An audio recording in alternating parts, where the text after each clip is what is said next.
பிறந்த குழந்தை முதல் 18 வயது வரை உள்ள குழந்தைகளுக்கான இலவச இருதய மருத்துவ ஆலோசனை முகாம் ஆகஸ்ட் 2 வரை கோவை KMCH மருத்துவமனையில் நடைபெறுகிறது. முன்பதிவிற்கு 8754887568. இந்தியாவுக்கு பயன் தராது என்றால் அமெரிக்காவுடனான வர்த்தக ஒப்பந்தத்தில் கையெழுத்திட முடியாது என மத்திய அரசு தெரிவித்துள்ளது. இந்தியா அமெரிக்கா இடையே கடந்த 4 நாட்களாக இருதரப்பு வர்த்தக பேச்சு வாஷிங்டன் நகரில் நடைபெற்றது. 5ஆம் சுற்று பேச்சிலும் இறுதி முடிவு எட்டப்படவில்லை. இதுகுறித்து டெல்லியில் செய்தியாளர்கள் சந்திப்பில் பேசிய மத்திய வர்த்தகத்துறை அமைச்சர் பியூஷ் கோயல், இந்தியாவுக்கு பயன் அளித்தால் மட்டுமே இந்த ஒப்பந்தம் கையெழுத்து ஆகும். நாட்டுக்கு பயன் இல்லை என்றால் ஒப்பந்தத்தில் கையெழுத்திட மாட்டோம் என்று உறுதியளித்துள்ளார்.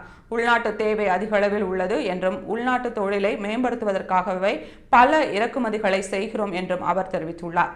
வர்த்தக ஒப்பந்தத்தை வைத்து உலக நாடுகளை மிரட்டி வரும் அமெரிக்க அதிபர் டிரம்புக்கு மத்திய அரசு தனது நிலைப்பாட்டை வெளிப்படையாக அறிவித்துள்ளது. முன்னதாக தொழிலாளர்களிடம் பேசிய அமைச்சர் பியூஷ் கோயல், வரி தவிர தங்கள் தொழிலுக்கு பாதிப்பாக இருக்கும் பிற விஷயங்கள் குறித்து தொழில்துறையினர் மத்திய அரசுக்கு தெரிவிக்க வேண்டும் என்றார்.